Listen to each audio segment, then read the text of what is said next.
Hi everyone, hope you've been having a good day so far. I'm back with another video, and because I'm unoriginal, I'm gonna do what every other KTuber does and share my opinions that no one asked for. Trigger warning, I'm honest when it comes to sharing my thoughts. If I offend you, I recommend booking a therapy appointment. It's healthy for you, especially if the opinions of strangers online affects your life. That doesn't mean that I'm not willing to hear your thoughts though. Just be respectful when leaving a comment, because YouTube is nice enough to give me the power to delete your comments. Remember, I'm a human being with feelings just like you, so please treat me like one. Without further ado, let's get started.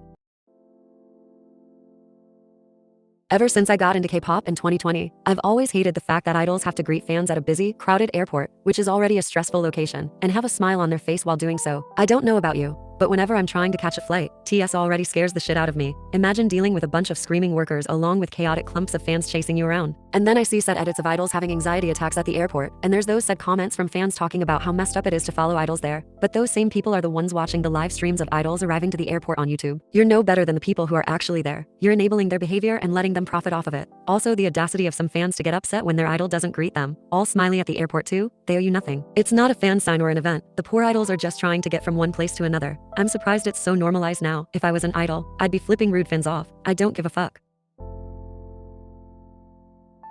I feel like recently, a lot of idols are trained to have very similar, high-pitched, and soft voices when singing, so they sound pleasant to the ear and it really squashes diversity, which sucks. Of course, there's still unique voices in the industry, but they're not super common. Maybe Jisoo can't belt high notes like Wendy or Taeyeon, and her singing technique might need a little work, but I'll never get tired of listening to her voice, and I'm glad she embraces how unique it is. Unfortunately, Earthquake didn't hit as much as I wanted it to, for me at least, but I loved her mini album as a whole, specifically Tears and Your Love. Tears has this angsty, almost a bit rebellious vibe, while Your Love has that stunning, nostalgic production Blackpink is known for. I think her comeback was definitely aimed for longtime Blinks who are yearning for that sort of music, and she did a good job. Maybe I'm just biased because Blackpink was the first K-pop group I fell in love with when I first got into the genre, but I enjoyed the release as a whole.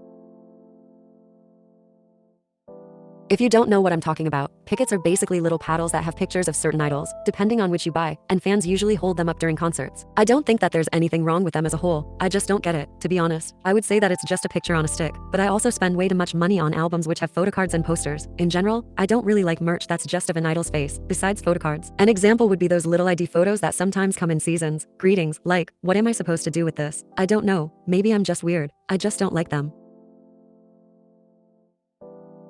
Deranged bunnies have been dragging those to groups for over a year now, and given Nugent's whole stunt on making their own social media, they're obviously active. They know damn well what's been going on, and they've chosen to stay silent and let their fans tear down everyone's reputation in their name. The Nugent's members enabled those two hate trains by following every word that Manheejin says, so yes, they're responsible for it. They have no problem being vocal when it comes to talking about their own so-called issues, but when it comes to telling their fan base to calm the fuck down, they stay silent. Ironic that this is the same group who claims that they've faced severe workplace bullying. If the Nugent's girls were such victims themselves, why do they stand by and let this happen? Sounds like really nasty behavior to me. So yeah, if any of the members pull a Kina from 50/50, Islet and LE SSERAFIM better be getting a whole handwritten apology from them. That's the least they deserve. Tell me why Lino and Han could just look at each other and all of a sudden, they're dating, and it's normalized too, just because they're male idols from the same group. I'm not against making harmless fruity jokes here and there, but it's getting to the point where every small action is related to some stupid ship. I've seen people call this out too, and then people in the replies call that person a hater, as if telling someone to tone down the delusional Wattpad fanfiction in their head is problematic. This is genuinely getting creepy, and you're all forgetting that idols have phones and access to the internet. They're not your little characters that you can just change into whatever you want. You're just trying to ruin the relationship between group members at this point, and this is coming from someone who was shipped with their friend before, which ended up making things awkward. Make harmless jokes, fine, but don't make inappropriate comments on fan calls directly to their faces or analyze a simple glance. It's not any better just because it's two male idols from the same group. You're just fetishizing gay people. I'm gonna use Stray Kids as an example because they're my alts, but tell me why Sungmin could go live and some motherfucker is spamming, "Where's Felix?" or "Where's Hyunjin?" Like, shut the actual fuck up. Do some fans genuinely think that members of the same group spend every millisecond of every waking day together? They're individuals, and they're allowed to not always be together. It's a big slap in the face to the member that's going live, especially when it's one of the more unpopular ones. If the member you're looking for isn't there, they're probably living their life, sleeping, eating, working. Who the fuck cares? When you join a live stream, you're there to watch the person who started it. You want to see a different member? Go watch an old vlog. Stop treating other members who aren't your bias as side characters. They're just as important as your biases. Hi, I'm Mellow Ray. I attended the Oakland concert on Aespa's tour, and it was live.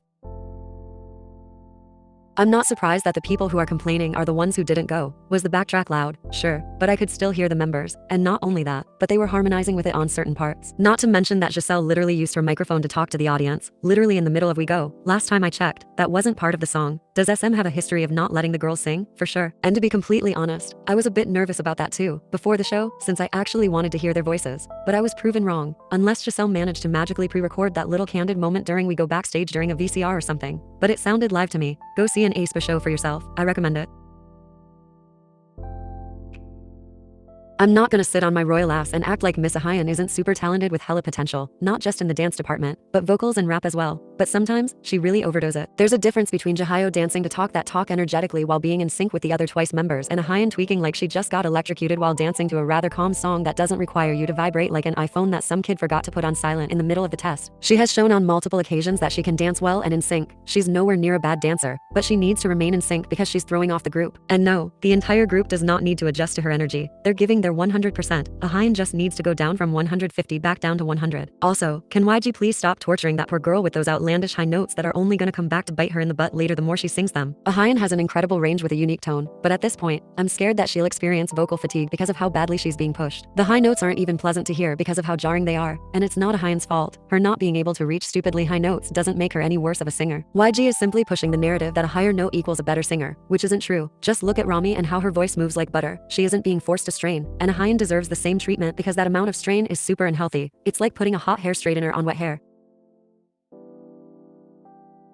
KG came with receipts, screenshots, and didn't do any stupid publicity stunt to gain sympathy. She was direct with her actions and didn't ignore the law, nor did she bring down any other JYP groups when terminating her contract. She is the prime example of classy. Nugents, on the other hand, chose to try to manipulate the public through embarrassing live streams and press conferences, thinking that the law doesn't apply to them since they're popular and well-loved, causing irreversible damage to every HYBE group for their own game. Comparing the actual abuse that KG and the rest of VCHA faced while promised a bright and prosperous future to 5 privileged girls, playing victim because the woman who groomed them got fired is vile work. I guess you can always count on bunnies to say something ridiculous though, so I can't pretend I'm shocked.